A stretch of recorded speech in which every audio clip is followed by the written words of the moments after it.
tā, ēterā svētbrīdis, mani sauc Rolands Bračs, esmu mācītājs, un lasīsim no svētajiem rakstiem, lasīsim no Mateja evaņģēlija 11. nodaļas. Un Jēzus šeit saka tā: Nāciet šurp pie manis visi, kas esat bēdīgi un grūtsirdīgi, es jūs gribu atvieglināt.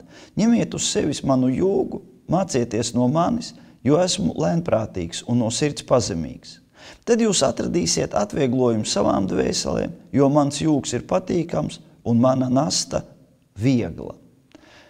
Mums katram ir nepieciešams ieklausīties šajos mūsu kunga Jēzus Kristus vārdos: nāciet pie manis, un jūsu nastas un jūsu problēmas kļūs vieglas, un jūsu ciešanas kļūs panesamas, asaras nožūs, pārvērtīsies smieklos. Tikai caur Jēzu Kristu mēs esam spējīgi iegūt šo mīlestību, iegūt šo cerību, tikai tad, kad mēs ieraugam savā dzīvē pavisam citu jēgu, un tas ir mūžīgais dzīvības apsolījums, kas ir ienācis mūsu dzīvē caur Kristu.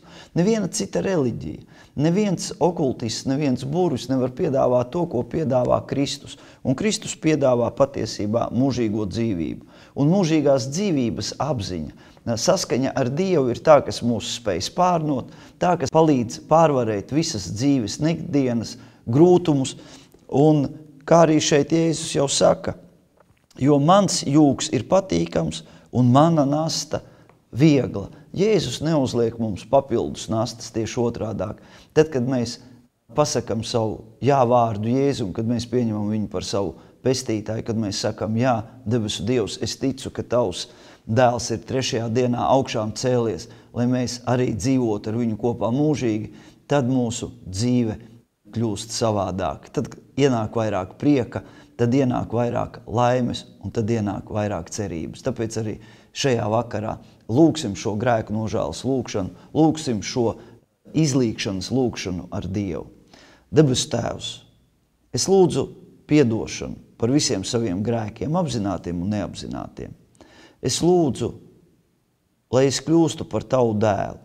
Es pieņemu tavu dēlu Jēzu Kristu par savu glābēju un pestītāju.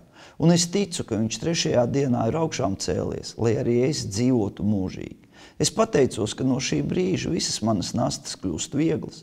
Es pateicos, ka no šī brīža vairs manā dzīvē nebūs bēdu un asaru, kuras nav panesamas. Es pateicos, ka caur tavu dēlu Jēzus Kristus upuri mans vārds ir rakstīts mūžīgās dzīvības grāmatā. To es lūdzu tava dēla Jēzus Kristus vārdā. Āmen. Nu ko? Rīt būs atkal jauna diena. Lai tā ir diena kopā ar mūsu kungu Jēzu Kristu. Lasīsim Bībeli, iegādāsimies Bībeli. Lūksim kā mākam, bet galvenais, lai ir no sirds. Un sameklēsim draudzi, sameklēsim baznīcu.